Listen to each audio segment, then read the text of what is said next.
Few people leave the kind of legacy that award-winning writer, poet, mentor, and teacher Lee Maracle does. In addition to her many works of fiction and nonfiction, she cut the path for Indigenous writers and academics who would come after her.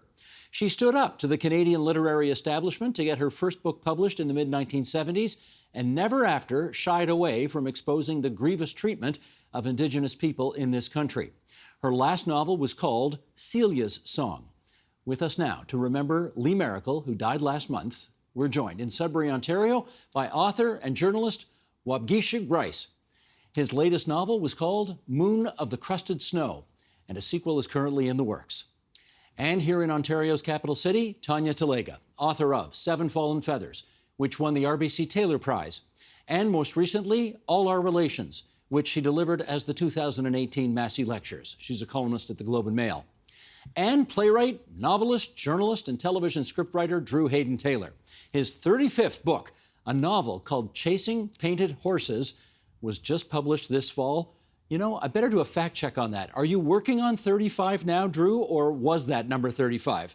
I'm working on 35 right now. That was like 32, I think. Okay, either way, that's a ridiculous number, but good for you anyway. Let's start off. First of all, thanks everybody for joining us here on TVO tonight. And let's start off by reading a few quotes from others about Lee Maracle, and then we'll get you into the discussion. Every Indigenous writer walks in her footsteps. That's what Anishinaabe writer and University of Manitoba professor Niigaan Sinclair said on Twitter. I would not be where I am without her, Métis author Katharina Vermette said in the Globe and Mail. Lee was our auntie. She looked out for us and fought for us, always. This woman stormed to the stage to be heard. She insisted on her place and brought us all along behind her, whether we wanted to or not. No one said no to Auntie. She was before the reckoning, Daniel Justice, a professor of Indigenous literature at the University of British Columbia, said. She was one of the voices that helped herald the reckoning and was ceaseless in her commitment to that. Okay, those are some other descriptions of Lee Maracle. I want to hear yours. Drew, start us off. Well, I'm one of those privileged few and many that actually knew her on a very personal level. I knew her as a friend. I actually knew her as a friend before I was well versed in her writing style. I also knew her as an actress. Not many people know she appeared in several of my plays. She was a wonderful, versatile, talented, opinionated, strong woman. I'm running out of adjectives here, but there are more adjectives to describe who she was. And they say, and I it's such a cliche, but I do honestly 100% believe the world is a much less interesting place and much more boring place now without her. Tanya, happy to hear some more adjectives from you.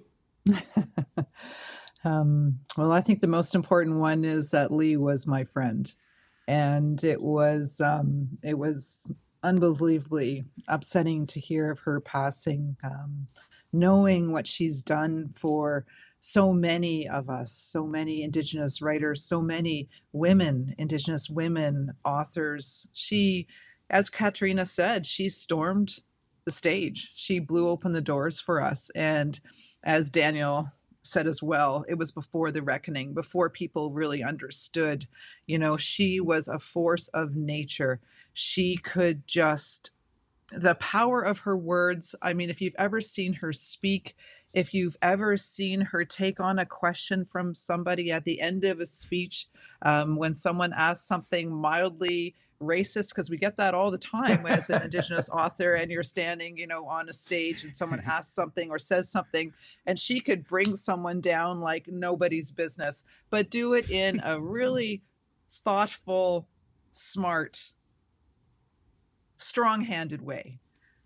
And nobody ever said no to Auntie. That's so true. I mean, if Lee Maracle called you and told you to get over to her house or to come pick her up, you did it, and you did it happily because and you knew that wherever she was going, whatever she was doing was really important, and you also needed to be there with her. Waubgeshig, what would you add to that? Well, I would add that she was unrelenting in many ways. She was unwavering in her passion for her people and her stories, and also for the rest of the storytellers that she made space for. You know, she was a massive presence in any room that she inhabited. But on the other hand, she was also very caring, very considerate. And she would always ensure that those of us who came up after her felt empowered and felt comfortable in these often hostile and foreign places. And everyone has said she's been like an auntie. She is very much a literary matriarch. And coming from a res, you know, I have been dependent and reliant upon aunties, grandmother figures, and so on. And to come off the res and into the city and into these literary spaces, and to have someone like her there for me, I wouldn't have accomplished what I have without her presence and without her just kind and compassionate spirit that has really held me up since the beginning. Well, the New York Times, not every day to be sure, does an obituary on somebody from this country who dies, and yet the New York Times did an obit on Lee Maracle, and it described her, interestingly enough, as combative. Although, and I'm hearing some of that in the responses that you three just gave, but if you look at pictures of her, and we'll put some up right now, she's almost always got a smile or a laugh on her face. Drew, what's that about? Well, I have to say, one of the most defining features of Lee Maracle was her laugh. Yes. You could find her in the middle of a 100-kilometer wide hurricane just by her laugh.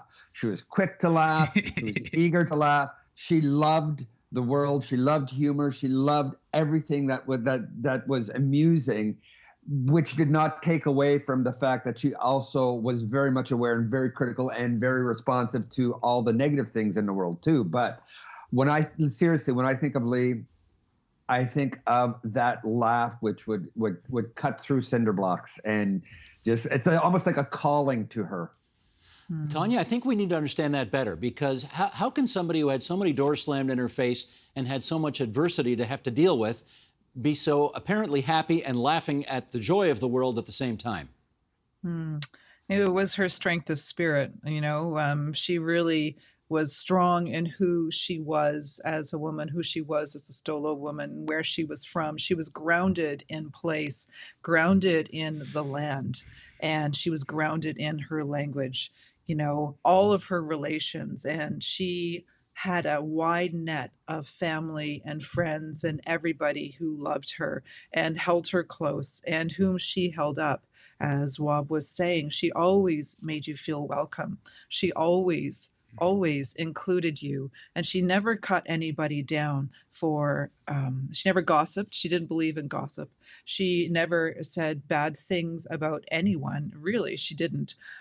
She was an incredible person, and it's that grounding in who she was that carried her and all her stories. I mean, all her stories came from a sense of place. They came from where she was raised. They came from the water, from the ocean, from the experiences she had as a young woman, especially as a young journalist. She was a journalist too, you know, and when she first got her start, and she pushed her books. Nobody wanted her books. You know, librarians wouldn't stock her books. Her books, some of her early books were banned in parts of BC. I mean, she had to have a petition started in order to get published because she was told no one wanted to read books by Indian women. And she's like, that's absolutely not true. I'm going to push back on that, and I'm going to prove to you that our voices matter and our stories matter and our voices need to be heard. And that is that spirit, that love of self and all of the people around her and all the things around her. And you could just see it shine through in everything that she did. Well, let's find out how she influenced the three of you in your own writing. I think we need to know some more about that. Waubgeshig, we introduced you off the top as having, I guess you're in the midst of working on the sequel to Moon of the Crusted Snow right now. How did she, I don't want to get too fancy pants here, but I wonder, as you're writing the book, do you feel her guiding hand with you as you're doing it? I'm not trying to put words in your mouth. I'm really just trying to understand it better. Oh, yeah. I think what she did from the beginning of her career was essentially humanize Indigenous people and provide Indigenous realities a venue. And she fought for that very passionately. And she stormed doors, as we've mentioned many times. And I think what's always inspired me about her work was that I can connect with people of a Stola background while having these universal Indigenous experiences at the same time too, right?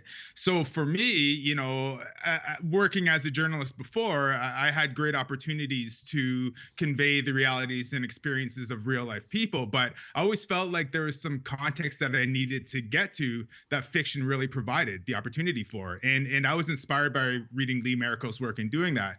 At the same time too, there are some really proud moments that she writes about of her background, some ceremonial stories, some really ancient anecdotes of culture and language and really creation. And we see that in a book like Celia's Song, right? It opens in such a unique way from a literary perspective that really, I think, emboldens and empowers someone like me to write about Anishinaabe stories in that way. The stories that we've held up that have sustained us and connected us to our culture since time immemorial, right? Like, I feel like I can do that in literature by reading her work. And, it's exciting to try to experiment in that sense at the same time. And that's as a result of what Lee has done. Drew, how would she have influenced you as a writer? Well, I have done over the years several books of essays and stories in my sort of attempt to explore Indigenous culture. And actually, way back in the 90s, I did just a book. I was really interested in getting the voice of Indigenous people in paper and out there. And I did a book called Voices Being Native in Canada, my first attempt at this. And the great and wonderful Lee Maracle, I was talking with her. She submitted a short story for nothing. And I included it in the book, and I think it was one of the best things in a book. And I just remember feeling so honored that she wanted to participate in a project of mine for nothing, just that she supported what I was trying to do and wanted to be a part of it. And then some years later, I'm doing a series of books called Me Funny, Me Sexy, Me Artsy, and my most recent one, Me Tomorrow. And Lee, I approached Lee about submitting some stuff to one of the books, specifically Me Sexy. And oh my gosh, she delivered me something that was just so outrageously funny, but so true. I'm like reading this, said, "You really want to put this out?" And she said, "Yes, it's true." And so I just burst out laughing and I included it. So to me, Lee, in terms of how she affected me as being completely not afraid of of things you've done and things you're doing and things you're going to do. Because like one of the things very few people know about Lee that I just think is so cool is back in the late 60s, early 70s, Lee Maracle was a go-go dancer. She wore high boots, short skirt, and danced in a cage. That was one of the many facets of Lee Maracle, and she was not ashamed of it. She would talk about it. It was just a characteristic and what she later became. And she owned it up properly, and she would write about it. So when I think about how Lee has affected me, I just think about own your past, own your present, own your future, and not be afraid to write about it. The only time we ever got into any sort of disagreement was, as I said, she was an actress and she was in a couple of my plays, one of them being Someday, about the scoop up. And there's a line in there where the mother character, the daughter returns after being away for 35 years and says that she came in second in school, valedictorian. And the mother says, second is good. But Lee always had problems with that line. We would fight over that line because Lee was such a strong proponent of being first, not in herself, but as a woman, as an Indigenous person, going, why settle for second when you can be first? And she said, I always urged my kids to be first. And we would get into this line about the character stuff. She did the line as was requested because, she was an actress. She knew the whole principle of taking on your character.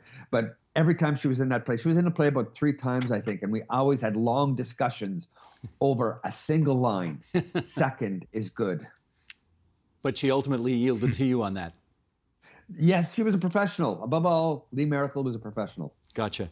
Tanya, true or false? I've heard this story about you that when you were a little kid, you used to steal books off your mother's night table, some of which were hers, and read them kind of in secret. Yes? That's true. That's true. I wrote about that as well in a piece I wrote on Lee. Half-Breed by Maria Campbell was one of those books, and In Search of April Raintree was another one. And this was in the late 70s, early 80s, and I was a voracious reader as a girl. I still am, and I was reading everything. And these were books that I found, kind of like my mom's books that you're not supposed to touch, right, and that are beside the bed or underneath the bed. And these were the books, and Lee's books. Later, I Am Woman. She taught me about my own voice, and she taught me, before I knew her, she taught me about the validity of our voices as Indigenous women, and that our stories are just as strong as anyone else's, if not stronger, because we speak from a different place. We speak from the land, from our communities. We're life givers, we're water carriers. And all of the things that she said and wrote about made me feel like I belonged. And when, getting back to your other question too, how she influenced me when I started to write all our relations. Before I started to write, I sat with her and I asked her, I just had this big sort of roundabout conversation about, I'm writing this book on why it is our children are taking their lives, but it's much more than that. This is a book about genocide. It's a book about what's happened in all of these nations that have been colonized, Indigenous nations, and how do I move forward? What do I do with this book? And so we had this massive talk about belonging, and she really turned my head around to where I needed to go with the book. And, I mentioned her in my acknowledgments, like right off the top. And I'll never forget sitting with her for hours talking about how to form that book. And I feel so incredibly lucky that I've had that experience and her guiding hand. And not just there too. I know that Wab and Drew have also had these experiences of traveling with her, of being with her at conferences, when we're all together.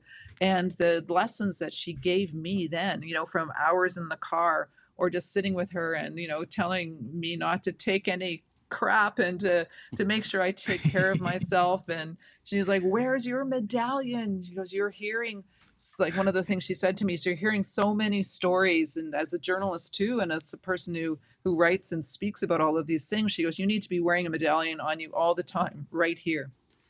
So you're protecting yourself." She was very much into holistically how we take care of ourselves as Indigenous people too, because we have been here in this place that has tried to destroy our families and ourselves for so long. And taking care of ourselves and rising and raising up others was at her heart. And I'm grateful for those lessons, always those lessons. And Drew, you're so right. And the laughter, when I heard that she passed, I swear I could hear her in my mind, just so clear, her voices, and just thinking about all those moments we had together. And I can hear her laugh right now, just in your head, right? It's something. And so one of the things she said was that sound is always present with us, right? Sound travels, and no word is lost, no sound is lost. And that gives me a little bit of comfort knowing that her laughter is still with us. Nice. Waubgeshig, I want to take us back to the middle 1970s when she tried to get her first novel, Bobby Lee, Indian Rebel, published. I presume over the years you've had conversations with her about the difficulty of trying to convince the Canadian literary establishment of 45 years ago to publish a female Indigenous author. Put some flesh on that bone for us. What was that like for her? Yes, I've heard her tell the story a few times, and she basically was having doors shut in her face when she advocated for herself and her story by the literary establishment here in Canada. And I believe she went out and petitioned people in Vancouver to show potential publishers that there was an audience for her story. And I think at the time, a bestseller in Canada was considered something that would sell 3,500 copies or something like that. And Tanya or Drew may know the details of this more better than I do, and they can fill in the blanks if so. But anyway, she went and got all these names, all these people that will read your book if it's published. And then she took it to the publisher, and I believe that's how the ball got rolling. But there's another interesting anecdote she always shared with that story, and it was that she would go to Indigenous people in downtown Vancouver at the time, and what she discovered was that a lot of them couldn't read.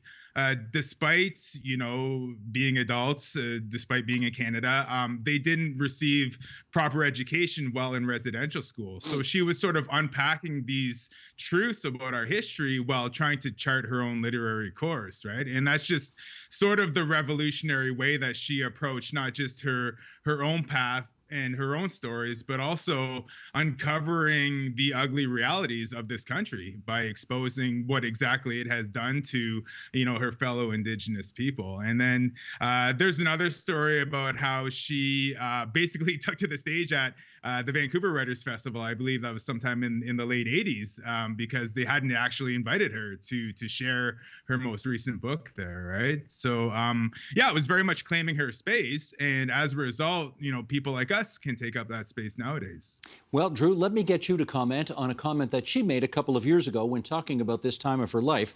She said, "I think we were afraid to pick our bundles up in the 70s. We'd just come out of residential school, boarding school, and we were afraid of our own cultures. We were afraid of our own languages, afraid of our own stories. It was like a revolution." Explain that to us, if you would. How was it like a revolution? Well, I think a lot of it also has to do with the current issue concerning what are so-called pretendians, right? For so long, our culture, our language, all of this had been basically, they tried to destroy it. And now we are picking it up. We're coming back. And one of the things with pretendians we have a problem with is other people are embracing getting strong with our stories and our voice. Now, Lee was of that first generation. There was her, there was Maria Campbell, Jeanette Armstrong. Oddly enough, it was the women who picked up those bundles, who picked up that voice, went out, got their stories published, got their stories out there that paved the way for us. So I think it was just her way of paving the path for the later generations. I think Lee was just fearless. She was just fearless, and she felt that part of the healing of the culture, of all the various Indigenous cultures in this country, the healing came from the stories that had to be told. We are going, I think, Tanya, through a kind of Indigenous renaissance right now. We started actually to make a list of the major literary awards that Indigenous authors have won over the last several years. And well, we're not going to put the list out here because it would take up all the time that we've got left to chat. How much credit do you think she can take for the renaissance we're seeing today in Indigenous writing?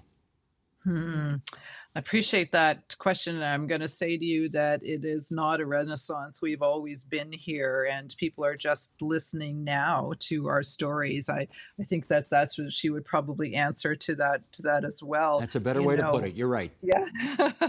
Mm-hmm. And it's that we are the original storytellers of this land. And, I don't think that Canada really understands the mark that she made on this land and in this place, and setting the table for the rest of us and the entire country, too.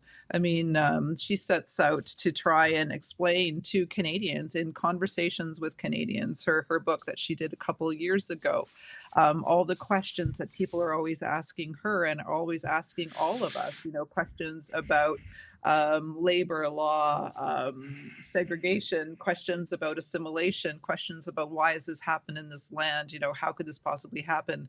And Canada never understood her. It's true. She had to storm a stage in order to get invited to, well, she wasn't invited to the Vancouver Writers Festival. She had to put herself out there, and she really did. And we all owe her so much to that. For that, I mean, I wouldn't be sitting here if it wasn't for her storming the doors, if it wasn't for Maria Campbell telling the stories of the women, of who we are. And I think that it made me sad, that Canada never really did appreciate her as she was aging and getting older. And that, I wrote about this, and it's so true. There we were to interview Maria Campbell. This is a memory that I had a couple years ago. It was a Facebook memory. There we were to talk to Maria Campbell, Lee Maracle, and myself, and we were in another story bookshop. And I kept thinking to myself that these are literary matriarchs. These are giants, and we should be in Massey Hall. We should be in a theater that seats 1,000, 2,000 people. And, the glory that these women, the strength that these women have brought us, the understanding to this entire country, hasn't been fully realized by Canada. And I hope that everyone sees what she has done and all of the work she's done to uplift and to create space and understanding for everyone on this land. Well, maybe this is a good opportunity to have each of you. I tell you, one of the reasons we're doing this program is that while she had a profound influence on the three of you, there are still plenty of people in Canada who haven't read her work, who don't know of her story, and we wanted to do a program on hers, in part, I think, to give you three an opportunity to point those who are watching or listening to this to just one piece of her work that somebody should go to the library and pick up or go to a bookshop and pick up. Okay, Wob, start us off here. What's one thing somebody should read of Lee's that would give them a real good sense of who she was? I already mentioned it, but I would have to say Celia's Song, her most recent novel. I believe it, represents not necessarily the pinnacle of what she tried to do, but at that point in her career, I believe she was more proudly able to advocate for her story and her culture in that book. And I think that is inspiring for other Indigenous authors, but it also can provide a glimpse for non-Indigenous Canadians into what the nuances of our cultures actually are as Indigenous people. And again, the opening is just so profound and impressive that it'd grip pretty much any reader. So I would say Celia's Song. All right, there's one vote for Celia's Song. Drew, what are you following up with? Well, first, I'd like to point out that I have right here in front of me an original edition of Bobby Lee, Indian Rebel, that belongs to my partner. And it's just got, look at a very young Lee Maracle. Cool. Anyways, I'm going to be a little self-serving and say the essay she did for Me Sexy, because you get to see her storytelling technique, you get to see her sense of humor, her salacious side, and the essay she did for that book talking about Indigenous sexuality was then picked up and ran in another anthology somewhere. But let me put it this way, they had to edit it. They took out some of the funner, juicier parts. So if you want the funnier, juicier parts of Lee Maracle's essay on Indigenous sexuality, you have to go to Me Sexy. Okay. We got one Celia's Song. We got a Bobby Lee. We're going to put Bobby Lee on the list, too. We're going to put Me Sexy there. And Tanya, you're batting cleanup here. What's left? I Am Woman. It was first published in 1988, and almost 40 years later, it wound up on the short list, or actually the long list for Canada Reads. And it's a book about the consequences of colonialism on Indigenous women. And I think that book was way ahead of its time. I mean, everything she did was she saw, she just knew. And I would encourage all women, especially Indigenous women, to read I Am Woman. It's formidable. I love it. Good. We got some good recommendations there. Let's, in our remaining moments here, let's give her the last word. This is a quote from her 2018 essay called Scent of Burning Cedar, and it goes like this. I write because I cannot fall silent into a backwash of Canadiana after having produced 15,000 years of story. I write because I want our youth to know that we have value, we have knowledge, and we have a place in this world. The place we have was carved for us by our ancestors who loved us so much that they died that we might live. Okay, that's why she writes. Let me get a minute from each of you on why you write. Wob, start us off. Well, I write because of her. I write because of Drew and Tanya. I am inspired and honored just to be amongst them as peers. I write because of my community, and I write for the people who have never had the opportunity to convey their realities and their truths. It's a big responsibility. I take it very seriously, but ultimately I have the utmost respect for my people, my culture, my nation, and more widely Indigenous people. So Great. that's Drew, me. what do you say? Well, I have no other serviceable talent, so I became a writer. That's the facetious line, but basically, one of the things about being a writer that I really like is you have more control over the world you create than the world you live in, and I really like that. I see myself as being a contemporary storyteller. In this world, there's so many stories to tell, and I haven't even scratched the surface yet, and I think it was Tom King who once said, our stories are, that's all we are. And I try to imagine a world without stories, and that scares me. Tanya, you get the last 30. I write for all of the reasons that you just heard, and I write nonfiction, so it's a little bit different. I write for equity for our people. I believe that our stories will lead us forward, and our stories are, as you said, Drew, as Tom said, they are what we have. They are all we have, and we've had them for thousands of years. And I think that our stories are going to lead us forward as a people. And I write for my people, my communities. I write for my family. I write for those that didn't get to be heard and that are still out there needing to be heard. And I write thinking about Lee too. Our sincere thanks to Tanya Talaga in Toronto, Drew Hayden Taylor in Toronto, Waubgeshig Rice in Sudbury for joining us to look at the literary legacy of Lee Maracle. Thanks so much, you three. Chi miigwech. Miigwech. Miigwech. Miigwech. Thank you very much. The Agenda with Steve Paikin is made possible through generous philanthropic contributions from viewers like you. Thank you for supporting TVO's journalism.